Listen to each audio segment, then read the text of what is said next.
Et voilà, ce sera la dernière intervention. Alors, pour commencer, Stéphanie Adjet, s'il vous plaît. Merci, Monsieur le Président. Madame la Ministre, mes chers collègues, tout d'abord, Madame la Ministre, je tenais à saluer votre travail au service des territoires ultramarins, puisque je le sais, très pugnace. Donc, merci à vous. Le Premier ministre, lors de sa déclaration de politique générale du 12 juin dernier, a exprimé sa volonté d'une meilleure prise en compte du vieillissement de la population et a annoncé dans cette optique une loi relative à la prise en charge de la dépendance. Le sujet est majeur et impacte de très nombreuses familles françaises. Il mérite donc, je pense, toute notre attention. Il s'agit en effet d'un véritable défi, car à la dépendance, il faut parfois y ajouter les problématiques liées aux territoires isolés.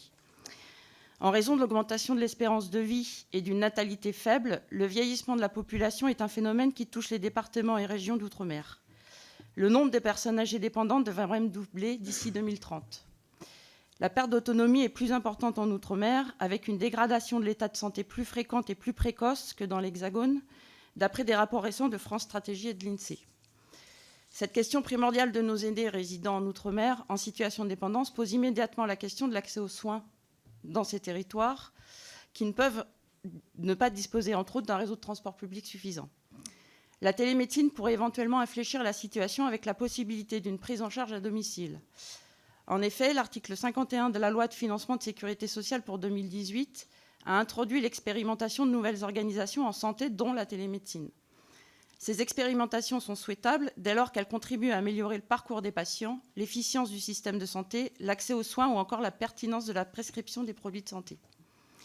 Au centre de ce dispositif d'expérimentation se trouve l'Agence régionale de santé et les porteurs de projets qui, ensemble, tentent de faire émerger des innovations et notamment la télémédecine. Ces expérimentations sont une chance. Il me semble que ce travail doit se poursuivre et s'amplifier. En effet, si la Martinique et la Réunion ont su se positionner, d'autres territoires ultramarins pourraient en être bénéficiaires et permettre une généralisation rapide des expérimentations en cours à toutes les ARS intéressées.